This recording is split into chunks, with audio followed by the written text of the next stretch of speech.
नमस्कार, मैं हूं अरविंद और आप देख रहे हैं जयपुर मंथन। दोस्तों, आज मंगलवार को पीएम मोदी ने वीडियो कॉन्फ्रेंसिंग के जरिए पोर्ट ब्लेयर में वीर सावरकर इंटरनेशनल एयरपोर्ट के नए टर्मिनल भवन का उद्घाटन किया।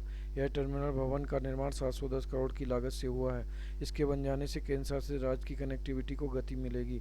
प्रधानमंत्री मोदी ने अपने उद्घाटन भाषण में जमकर विपक्ष पर कटाक्ष किए। यहाँ तक कहा कि बेंगलुरु में विपक्ष एक कट्टर भ्रष्टाचारी सम्मेलन कर रहा है और कहा कि भ्रष्टाचारी दुकान में परिवारवादी विपक्ष जातवादी जहर बेच रहा है। आगे का वीडियो आप देखिए, मोदी जी ने और क्या कहा। आधुनिक तकनीक और सुविधाओं से सुसज्जित वीर सावरकर अंतर्राष्ट्रीय हवाई अड्डे के इस न्यू इंटीग्रेटेड टर्मिनल बिल्डिंग के शुभारंभ का समय है।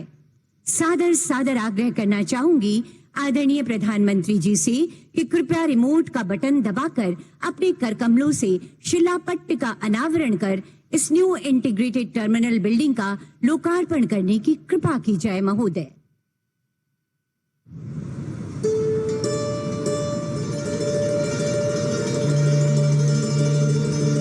साथियों, आज अंडमान निकोबार विरासत भी और विकास भी इस महामंत्र का जीवंत उदाहरण बन रहा है।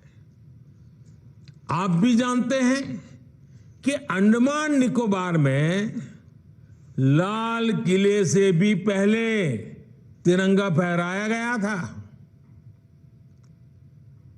लेकिन फिर भी यहां सिर्फ गुलामी के ही निशान दिखते थे।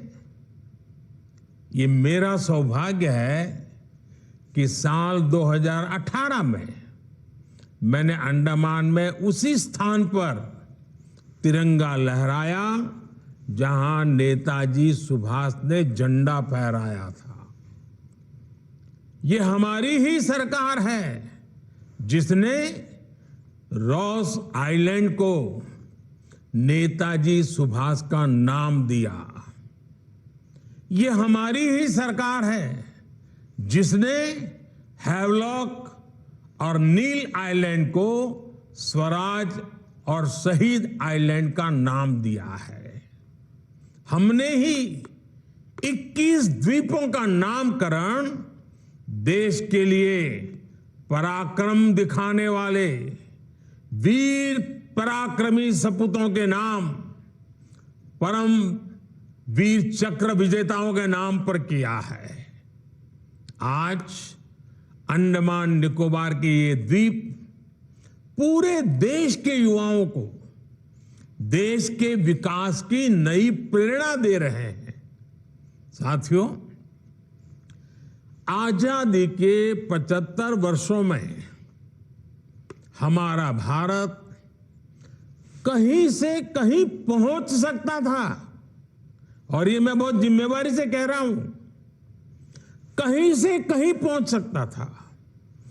हम भारतीयों के सामर्थ्य में कभी कोई कमी नहीं रही है, लेकिन सामान्य भारतीय के इस सामर्थ्य के साथ हमेशा भ्रष्टाचारी और परिवारवादी पार्टियों ने अन्याय किया। आज देश के लोग 2024 चुनाव में फिर एक बार हमारी सरकार वापस लाने का मन बना चुके हैं, निर्णय ले चुके हैं।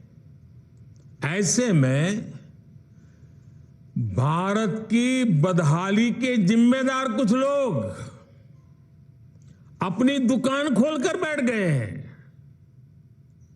24 के लिए 26 होने वाले राजनीतिक दलों पर यह बड़ा फिट बैठता है।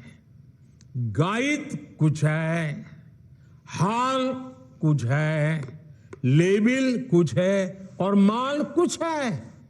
यानी गाना कोई और गाया जा रहा है, जबकि सच्चाई कुछ और है।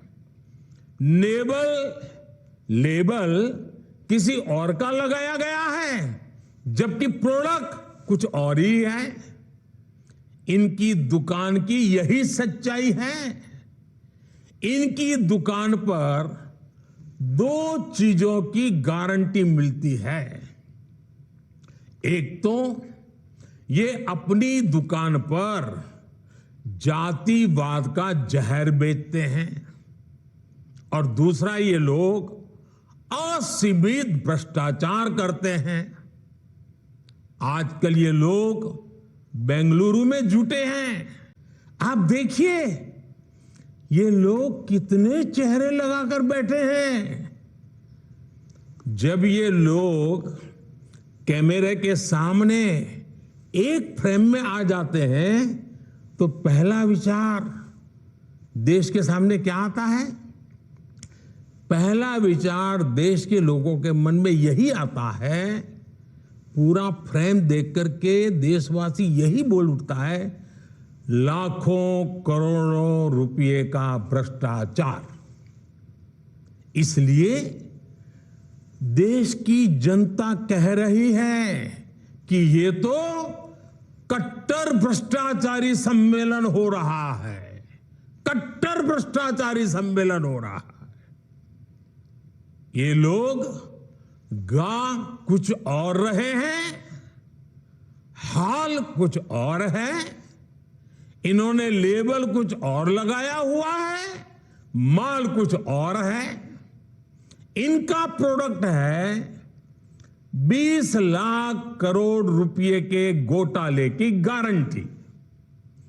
20 लाख करोड़ रुपए के घोटाले की गारंटी। साथियों, इस बैठक की एक और खास बात है। अगर कोई करोड़ों के घोटाले में जमानत पर है तो उसे बहुत सम्मान की नजर से देखा जाता है। अगर पूरा का पूरा परिवार ही जमानत पर है तो उसकी और ज्यादा खातिरदारी होती है। अगर किसी दल का कोई वर्तमान मंत्री भ्रष्टाचार के मामले में जेल जाता है तो उसे एक्स्ट्रा नंबर देकर स्पेशल इनवाइटी बुलाकर बुलाया जाता है। अगर कोई किसी समाज का अपमान करता है, अदालत से सजा पाता है तो उसकी बड़ी आवाभगत होती है। अगर कोई अदालत से करोड़ों के घोटाले में दोषी पाया गया है तो इस बैठक में शामिल होने की उसकी क्वालिफिकेशन और बढ़ जाती है। बल्कि ये लोग तो उससे मार्गदर्शन मांगते हैं। भ्रष्टाचार को लेकर इनमें बड़ी आत्मीयता है, बड़ा प्रेम है। इसलिए 20 लाख करोड़ रुपए के भ्रष्टाचार की गारंटी देने वाले ये लोग बड़े प्रेम से, बड़ी आत्मीयता से आपस में मिल रहे हैं। साथियों, भ्रष्टाचार की इस दुकान में जुटे हुए ये सभी परिवारवाद के कट्टर समर्थक हैं। न खाता न वही, जो परिवार कहे वही सही। लोकतंत्र के लिए कहा जाता है of the people, by the people, for the people. लेकिन इन परिवारवादियों का मंत्र है of the family, by the family, for the family. Family first, nation nothing. इन लोगों का मोटो है, इनकी यही प्रेरणा है।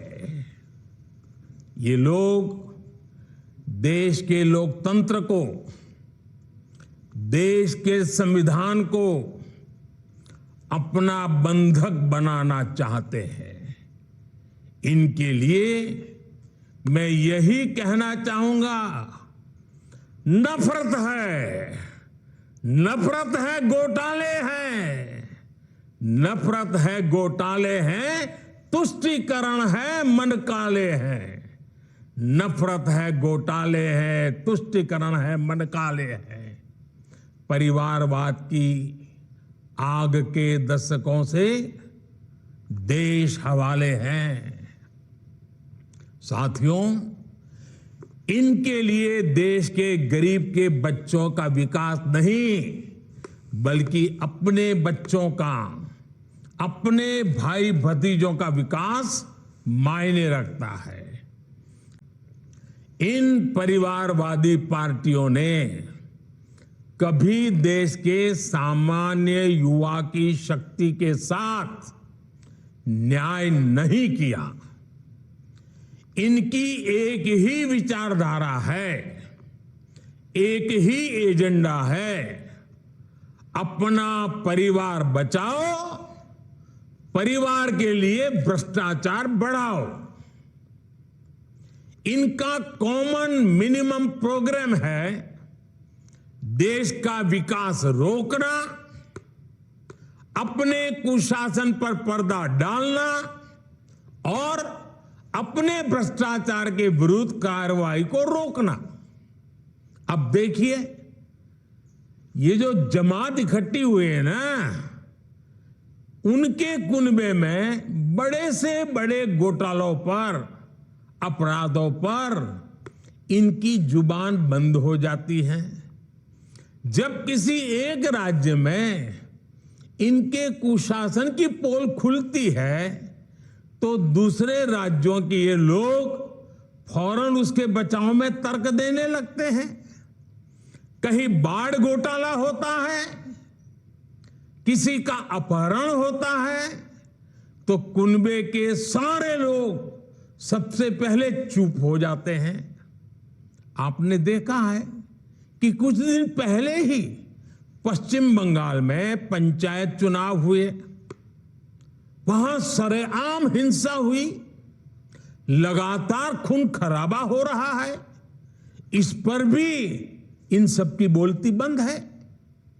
कांग्रेस के, लेफ्ट के अपने कार्यकर्ता वहां खुद को बचाने की गुहार लगा रहे हैं, लेकिन कांग्रेस और लेफ्ट के नेताओं ने अपने स्वार्थ में अपने कार्यकर्ताओं को भी मरने के लिए छोड़ दिया है। राजस्थान में बेटियों से अत्याचार हो या परीक्षाओं के पेपर लीक हो रहे हो, इन्हें कुछ दिखाई नहीं देता। परिवर्तन की बातें करके जनता से विश्वासघात करने वाले जब करोड़ों का शराब घोटाला करते हैं, तो ये कुनबा फिर उन्हें कवर देने लग जाता है। इनका कट्टर भ्रष्टाचार उन्हें तब दिखाई देना बंद हो जाता है जब देश की कोई एजेंसी इन पर कार्रवाई करती है, तो उनका टैप रिकॉर्डर शुरू हो जाता है, कुछ हुआ ही नहीं, सब साजिश है, हमें फंसाया जा रहा है।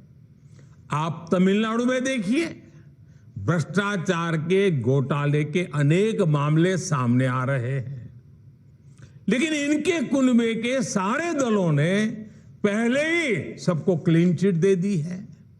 इसलिए इन लोगों को पहचाने रहिए साथियों, उनको जान लीजिए, इन लोगों से सतर्क रहिए भाई बहनों। साथियों, इन लोगों की साजिशों के बीच हमें देश के विकास के लिए खुद को समर्पित रखना है।